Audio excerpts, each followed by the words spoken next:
금산제일교회 상리7구역 구역 예배 말씀 영상입니다. 2025년 제5주 주제 말씀은 능력과 정의와 용기를 충만하게 하는 성령입니다. 순서는 사도신경으로 신앙 고백을 하고 찬송가 286장 주 예수님 내 맘에 오사 찬송하고 대표 기도를 합니다. 중심 말씀 성경 구절은 미가서 3장 5절에서 8절 말씀을 교독하고 오늘의 메시지 전달을 구역장이 합니다. 봉헌 찬송은 406장 고난 내 영혼 편히 쉴 곳 찬송하고 봉헌 기도와 주기도문으로 구역 예배를 마칩니다. 미가서 3장 5절에서 8절 말씀을 교독합니다. 5절 내 백성을 유혹하는 선지자들은 이에 물 것이 있으면 평강을 외치나 그 입에 무엇을 채워주지 아니하는 자에게는 전쟁을 준비하는도다. 이런 선지자에 대하여 여호와께서 이르시되 6절 그러므로 너희가 밤을 만나리니 이상을 보지 못할 것이요 어둠을 만나리니 점치지 못하리라 하셨나니 이 선지자 위에는 해가 져서 낮이 캄캄할 것이라. 7절 선견자가 부끄러워하며 술객이 수치를 당하여 다 입술을 가릴 것은 하나님이 응답하지 아니하심이거니와. 8절 오직 나는 여호와의 영으로 말미암아 능력과 정의와 용기로 충만해져서 야곱의 허물과 이스라엘의 죄를 그들에게 보이리라. 오늘의 메시지 전달입니다. 미가 선지자 시대에 많은 거짓 선지자가 나타났는데 이들은 돈을 받고 사람들이 좋아하는 말씀만 전했습니다. 이런 부패한 상황 속에서 미가 선지자는 하나님의 말씀을 따라 하나님의 공의와 심판을 선포했습니다.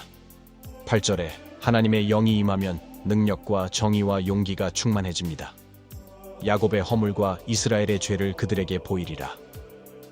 하나님의 영이 사라진 시대, 사람들은 자기의 소견대로 살았습니다. 거짓 선지자들이 나타나서 자기의 말을 하고 그것이 하나님의 말씀이라고 전했습니다.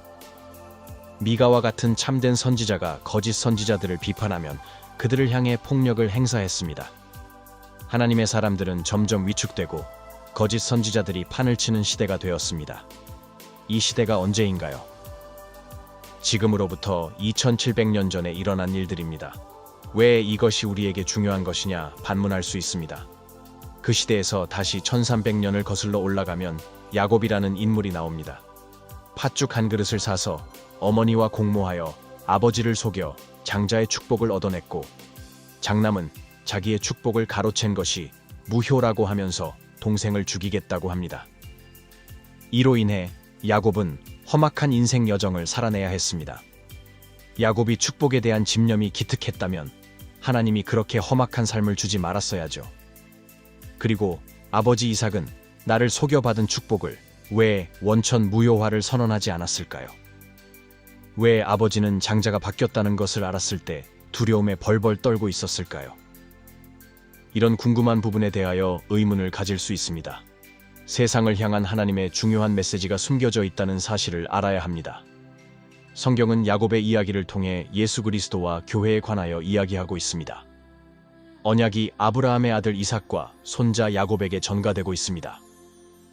인류 최초의 문명인 메소포타미아, 갈대아 우르에서 하나님은 아브라함에게 내가 지시할 땅으로 무조건 가라.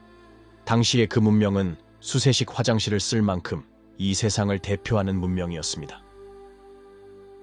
그 문명에서 건져내어 또 다른 땅으로 가는 것, 이것이 성경적 구원이라고 할 수 있습니다. 하나님 없이 살 수 있다고 만들어 놓은 세상의 신을 대표하는 그곳이 바로 갈대아 우르 바벨론이었습니다. 죄가 있는 세상에서 특별히 건져내어 하나님 나라로 옮기겠다는 하나님의 선언, 바로 구원입니다. 오늘 본문의 말씀 미가서 3장의 내용처럼 하나님은 이런 언약의 반복적인 사건들을 통해 하나님 나라를 힌트하고 있는 것입니다. 힘의 원리로 만들어 놓은 문명으로부터 백성들을 진짜 기름진 땅으로 인도하겠다는 것입니다. 그래서 야곱은 축복을 차지했음에도 아버지의 재산을 한 푼도 받지 못하고 그 땅에서 쫓겨났습니다. 그에게 주어질 복은 이 세상의 것이 아니라 하늘의 것이기에 그는 14년 동안 험난한 세월을 보내고 결국 모든 것을 잃고 애굽까지 도망갔습니다. 하나님은 야비한 야곱을 모태에서부터 그를 택했는데 가만히 있어도 될 것을 자신의 꾀를 이용해 도둑질해서 그렇게 험난한 삶을 살게 된 것입니다. 그런 야곱을 하나님은 이스라엘로 만들어 놀라운 구원의 여정을 가게 하셨습니다. 현실 세계에서 그런 방법과 수단이 정당화될 수 있는 것은 절대로 아닙니다. 누가복음 5장에 예수님이 중풍병자를 고치시는 장면이 나옵니다. 사람들이 너무 많이 모여서 들어갈 수 없는 상황에서 중풍병자의 친구들이 침상을 들고 천장에 구멍을 뚫어내리는 장면이 있습니다. 남의 집 지붕을 망가뜨리고 새치기 하고 소란스럽게 했습니다. 그럼에도 주님이 그를 고쳐주셨습니다. 그런데 예수님은 일어나 걸어가라 하지 않고 내 죄가 사해졌다 라고 말씀했습니다.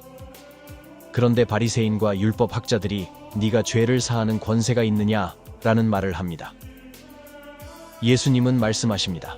나는 이 땅에 죄를 사하려고 왔으며 그것을 너에게 알려주기 위해서 일어나 걸어가라 하지 않고 내 죄가 사해졌다 라고 예수님이 말씀하셨습니다. 멀쩡한 남의 집 지붕을 망가뜨려서까지 뚫고 들어온 너의 집념에 감동해서 너에게 병을 고쳐주러 온 것이 아니라 나는 너희들의 죄를 사하러 이 땅에 온 것이다 라는 것이며 창세전 이미 예정 속에 죄가 사해진 것이라는 것을 예수님이 세상을 향해 선언하신 것입니다. 오늘 읽은 본문의 이야기 역시 하나님의 예정 속에서 일어난 사건입니다. 미가서 1장 5절에 더 적나라하게 죄악들을 말하고 있습니다.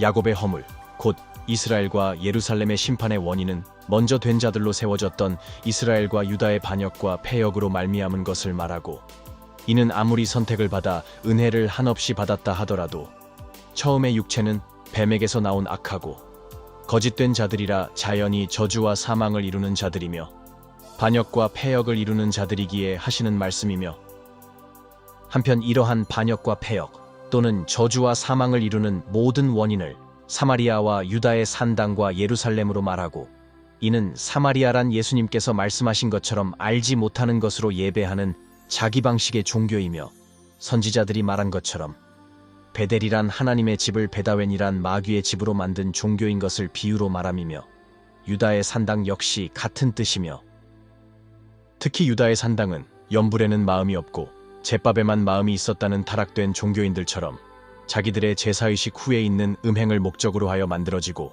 번창한 종교인이 이는 가증한 것일 뿐 아니라 온전한 마귀 종교를 표방하는 것이며 예루살렘은 외식의 종교, 곧 바리새인들의 자의적 성경 해석을 바탕으로 한 엄한 율법의 종교를 상징하고 하나님의 아들을 십자가에 못 박아 죽인 종교를 말하는 것이니 이는 먼저 된 자들의 악행이며 이스라엘의 허물이며 반역과 패역의 죄의 절정이라 하겠다. 이 시대를 살아가는 세상은 지금 어떠한 시대일까요? 앞에서 언급한 일들이 지금 세상 가운데 일어나고 있는 현상들이라면 정말 심각하다고 할 수 있습니다. 지금이야말로 미가의 마음속에 능력이 생긴 것처럼 하나님의 영을 받은 자로서 죄와 허물을 지적할 수 있는가? 그 지적은 남을 위한 지적이 아니라 바로 자신의 잘못을 돌아보게 되는 지적을 하고 나의 실수와 허물을 먼저 회개할 때만이 유효한 것입니다. 지금까지 우리는 남의 탓만을 위해서 시기하고 질투하고 염려하고 상황을 모면하려는 태도에 대하여 우리 자신을 돌아보는 시간을 갖기를 바랍니다. 야곱이 험난한 삶을 살아가야 했던 것처럼 이스라엘 또한 언약의 삶을 살았습니다. 적과 꿀이 흐르는 땅에 들어가 가나안 대적들을 모두 몰아내고 승리자의 삶을 살게 하시고 복음이 온 세계에 전파되도록 복의 근원이 되는 삶을 살게 한 적도 있었습니다. 비록 이스라엘이 하나님의 아들 예수를 십자가에 못 박아 죽여버렸지만 결국 그것에서부터 복음이 전파되었고 한때는 기름진 곳에서 잘 먹고 잘 살 때가 있었습니다. 다윗 왕 때 만개했고 성취되었던 것처럼 보여질 때도 있었습니다. 그러나 하나님은 수시로 이스라엘을 그 땅에서 쫓아내고 외부의 강한 힘으로부터 징계하였으며 수백 년 동안 포로로 내몰기도 했습니다. 마치 야곱의 험악한 삶을 보는 것과 같습니다. 야곱과 이스라엘이 하나님이 원하시는 최종 목적이 아니라는 것입니다. 하나님의 말씀, 성경의 수신자인 교회에게 끊임없이 말하고 있는 복음이 어떤 방법으로 이 세상을 이끌고 있는지 보라는 것입니다. 성경을 통해 주의 영이 충만해져서 우리에게 능력과 정의와 용기가 충만해지는 복음을 알아가는 것입니다. 성경 속의 등장인물들이 우리에게 무엇을 말하고 있으며 교회를 통해 어떻게 성취되는지를 알아가는 성숙한 신앙, 거룩한 성도의 본분을 다하는 것이 오늘의 말씀 주제에 담겨 있는 하나님의 가르침입니다. 주여, 하나님의 영이 우리에게 임하게 하소서. 좌절과 낙심의 상황에서 낙심하지 않게 하시고 정의로운 마음을 주시며 의로움에 맞서 싸울 용기를 허락하여 주소서. 무엇보다 나 자신을 돌아보게 하셔서 하나님 앞에 겸비한 마음을 갖게 하소서. 지금은 너무도 어려운 상황 속에 놓여 있습니다. 이전에는 이런 상황 속에서 늘 남의 탓을 하기도 했습니다. 우리는 그것이 그 상황을 모면할 수 있는 길이라고 생각했지만 지금은 그렇지 않다는 것을 잘 알고 있습니다. 그래서 지금 이 순간 우리 자신을 돌아봅니다. 하나님은 나에게 주시는 말씀이 무엇인지 돌아보며 성령의 역사를 통해 어디로 가야 방향을 찾아가고 올바른 성령의 이끌림을 받는 상리 7구역 식구들이 되기를 소망합니다.